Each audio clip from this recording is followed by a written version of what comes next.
De regreso con el programa Pymes Perú Radio y Televisión. Y por cierto, la Navidad del Niño Campesino, no se olvida. Muchas gracias a quienes nos están haciendo llegar sus presentes para esta jornada de ir a ayudar a estos niños que aún no tienen energía eléctrica, no tienen agua, no reciben un juguete, no reciben realmente la sonrisa navideña. Gracias por su apoyo. Bien, ahora sí al tema. Estamos con la contadora Jenny Mellado. Jenny, ¿cómo estás? Buenas noches, ¿qué tal? ¿Cómo estamos hoy? ¿Qué tenemos para el día de hoy? Bueno, el día de hoy queríamos conversar un poco acerca de lo que es el impuesto general a las ventas. Este impuesto que a veces se nos complica mucho cuando tenemos que calcular qué impuesto tenemos que pagar al final de cada mes, ya que no se calcula realmente sobre el ingreso bruto, sino que lo que tenemos que hacer es un cálculo entre el impuesto por las ventas menos el impuesto por las compras. A ver, un ejemplo. Por ejemplo, digamos que nosotros hemos vendido en el mes 10.000 soles, el impuesto sería el 18%, desde el 1 de marzo de este año es el 18%, entonces calcularíamos el IGB de 1.800, ¿verdad? Ok, si hemos comprado, por ejemplo, 5.000 soles y estas compras están relacionadas a estas ventas, entonces el impuesto que hemos pagado nosotros por estas compras es de 900. Por lo tanto, vamos a restar a 1.800, 900 y lo que tenemos que pagar es 800. Ahora, pero una pregunta, es 10.000 soles, digamos, del valor total de las ventas, de lo que está registrado en las facturas, en las boletas, ¿verdad? Bueno, al momento de que nosotros realicemos la factura, tenemos que tener en cuenta que hay 3 montos que tenemos que poner. El subtotal va a ser el valor de venta. A eso vamos a aplicarle el 18%. Y ese es el precio de venta. O sea, multiplicando el valor neto más el IGB da el valor total. Y el pago es por el total. Bueno, el pago es el 18% que ya hemos calculado sí, correcto, el valor de venta. Pero digamos que hemos sumado el neto más el 18%. Claro, el cliente tiene que pagar el valor de venta más el IGB, es el precio de venta, eso es lo que cada cliente tendrá que pagar, ¿no? Correcto. Bueno, también queríamos mencionar que ¿cuándo es que nace la obligación tributaria? Es decir, ¿cuándo tiene el contribuyente que, si bien es cierto, aquí la figura es un poco distinta a lo que es el impuesto a la renta? ¿Por qué? Porque, si bien es cierto, el cliente es quien paga el IGB, no es el cliente quien va a ser el contribuyente al final, porque la SUNAT va a ir a fiscalizar al vendedor. El vendedor o el prestador de servicios, porque recordemos que también los servicios están grabados con IGB, es quien es el responsable del impuesto. Entonces, ¿cuándo es que nace esta obligación tributaria? En la venta de los bienes nace cuando se emite el comprobante de pago, la factura, la boleta, etcétera, o cuando se entrega el bien. Ahora, recordemos que estamos hablando de la venta de bienes muebles en el país. Ahora, pero ¿qué pasa? Tú declaras la salida del bien, pero tu mercadería sale, digamos, a una tienda al crédito, y llegó el mes y no te cancelaron, pero ya figura como mercadería, digamos, que salió, pues, digamos, de la fábrica, ¿no? Claro. ¿Cómo se considera esos casos? Bueno, en ese caso, la obligación ya nació, ya existe la obligación del vendedor, en este caso, de tener que pagarle impuesto. ¿Por qué? Porque tiene el derecho de cobrar por esa mercadería. Perdóname, pero que eso es un poco irónico, ¿eh? Porque, o sea, yo pago a pesar de no haber cobrado. Sí, correcto. Bueno, se realizó la compra inicialmente de esta mercadería que se está vendiendo, entonces ya existe el derecho de uso del crédito fiscal. Y como ya la mercadería se transfirió, ya de acuerdo a los principios contables y también de acuerdo a la ley del IGB y a la ley del impuesto a la renta, ya se efectuó la venta.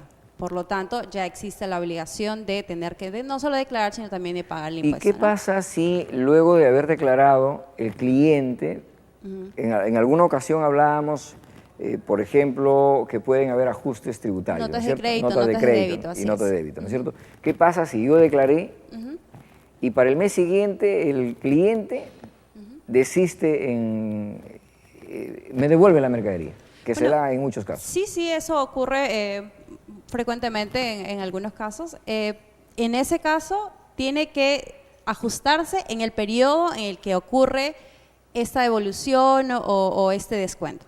Es decir, si se vendió en febrero, por ejemplo, ya existe la obligación de pagar el IGB en febrero. Luego, si en abril hubo un descuento o una rebaja, en abril se hará el ajuste en ese mes. Porque recordemos que el IGB es un impuesto de periodicidad mensual, es decir, se calcula cada mes. Ahora, es importante explicar a nuestros televidentes que el IGB le da beneficio a quienes están en el régimen general o a quienes usan la factura, ¿verdad? Régimen general y régimen especial de renta también, claro, porque allí es donde vamos a considerar las compras, las facturas por las compras y vamos a deducirlas de las ventas, ¿no? En el caso del RUS no se toma en consideración esto, ¿por qué? Porque ya las cuotas se han calculado tomando en cuenta todas estas deducciones, entonces simplemente se paga la cuota que está fija de acuerdo a la categoría en la que se encuentra el contribuyente. Esto se llama crédito fiscal. Crédito fiscal es el IGB que se ha pagado por las compras, así es. Correcto. ¿Qué otra cosa tenemos en este tema? Bueno, queríamos también mencionar aquí que, bueno, ya mencionamos que desde el 1 de marzo de este año la tasa del impuesto es del 18%, pero muchos de nuestros amigos empresarios tienen las facturas con el 19%, que de repente imprimieron el año pasado y no se les ha acabado. ¿Pueden usar esas facturas? ¿Pueden usar esa nota de crédito o no? Sí pueden usarlas, no hay ningún problema. La SUNAT ha establecido que esas facturas pueden ser usadas hasta que se acaben, no hay un periodo, pero solamente tienen que considerar de que tienen que modificar o tienen que consignar en este comprobante de pago la tasa del impuesto, la tasa correcta del impuesto, de cualquier medio, de cualquier forma. O sea, no importa, digamos, el documento impreso, sino la forma como se llena.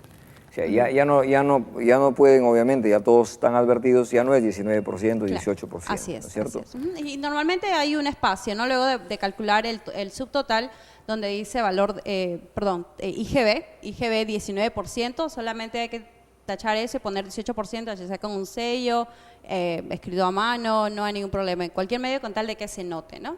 Correcto. ¿Qué otra cosa compone este segmento? Bueno, también queríamos mencionar aquí algunas preguntas frecuentes que he podido observar y es que, bueno, por ejemplo, en el caso de las ventas o en el caso de prestación de servicios, en un hotel, por ejemplo, por el pago adelantado que se realice, por el servicio que se ha prestado, o por la venta y el pago adelantado de esa mercadería, se tiene ya que pagar el IGB. ¿Por qué? Porque la obligación nace, como mencionábamos al inicio, cuando se emite el comprobante de pago. Entonces, ¿cuándo se emite el comprobante de pago? Cuando ya existe el desembolso de dinero, en uno de los casos. Ahora, ¿no? ¿y qué pasa, por ejemplo, en este tema de las importaciones? Vamos a hablar de importaciones de activos fijos, para ser más concreto, de maquinaria. Porque también se paga el IGB al momento de hacer el desaduanaje. Así es, así es. E incluso puedes acceder a financiar el IGB como un tema de crédito. ¿Eso en la contabilidad cómo afecta o beneficia? ¿Cómo se lleva eso? Porque si yo voy a desaduanar las máquinas en aduanas, pero mi IGB es muy alto y no lo puedo pagar en el momento todo. Claro, hay formas de poder hacer el financiamiento y luego se usa, como es una compra, se va a usar de acuerdo a lo que se ha ido comprando, ¿no? Como lo que es crédito, lo que correspondería al crédito fiscal. Y otra de las cosas que quería mencionar respecto del crédito fiscal es que puede ser que en algunos meses los empresarios hayan comprado mucho, digamos, ¿no? Se estoquearon de insumos. Exacto. Entonces hay un crédito fiscal que es mucho mayor a lo que ellos tienen que pagar por las ventas que realicen. Es distinto en este caso que en el caso de impuesto a la renta. Con el impuesto a la renta hay un periodo que se puede usar las pérdidas tributarias, por ejemplo, ¿no? Pero en este caso Pero de la el impuesto a la renta es al año, ¿verdad? Anual, claro.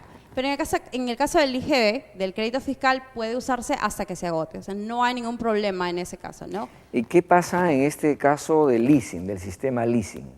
¿Está considerado como crédito fiscal o porque se usa, ¿verdad? Uno puede, un leasing es un arrendamiento financiero, sí, ya sea para adquirir un vehículo, una máquina o un inmueble.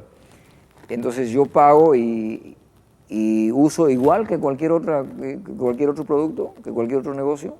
Claro, todo el crédito fiscal que se vaya a pagar puede utilizarse, pero siempre tenemos que tener en cuenta de que tiene que ser relacionado con operaciones que estén grabadas con IGB. No tiene que ser si está relacionada la operación a una operación no grabada, ya sea exonerada o inafecta, entonces no podemos usarlo. Y también algunas veces es muy difícil saber qué porcentaje está destinado a una operación grabada y qué porcentaje no está destinado, ya sea porque por la naturaleza del negocio o por la naturaleza de la operación no se haya podido identificar o porque en la contabilidad pues nos olvidamos de hacerlo, ¿no? Entonces, si no hemos tenido ese cuidado, Ahora, ¿y si nos tenemos que hacer un prorrateo. ¿Y si nos olvidamos, qué pasa? Si no se ha considerado o no se puede, tiene que hacerse un prorrateo de acuerdo a las compras que se han realizado y las ventas. ¿Pero tiene sanción o no? Si no se anota perdón, ¿cuál era la pregunta? Tú has dicho que se puede hacer un prorrateo, o sea, ok, pero si no se hizo, ¿eso tiene sanción al momento de tener una auditoría? Bueno, si se ha consignado el crédito fiscal de manera errada, sí, ¿no? Va a tener que hacerse la modificación de las declaraciones y luego va a tener que hacerse definitivamente el reparo. Una pregunta en otro tema. Yo compro acciones de una empresa. Estoy comprando. ¿Eso tiene crédito fiscal o no? Bueno, las acciones no son bienes muebles. No son bienes muebles. Entonces, no son certificados. Exacto. Entonces, no está dentro del rango de lo que es correcto. Lo que es, ¿no? Bueno, ¿qué otro consejo nos los puedes compartir, Jenny? Porque la verdad el tema tributario y contable es un tema bastante amplio. Sí, y por esa misma razón es que el próximo lunes vamos a seguir ahondando en ese tema. De repente vamos a dar mayores ejemplos, etcétera. Y solo recordarles a nuestros amigos que para declarar uno tiene que usar el PDT 621. Realmente del llenado es simple, no es tan complicado. Sí tenemos que tener en cuenta que tenemos que tener en orden nuestras facturas, tanto de ventas como de compras, en orden cronológico y correlativo. Y bueno, si por alguna razón no tenemos una computadora en casa o X motivos, ¿no? Podemos siempre acercarnos a un centro de servicios de contribuyente y allí hay varias computadoras. Bueno, por ahora todavía se lleva en las dos modalidades, ¿no? Tanto manual como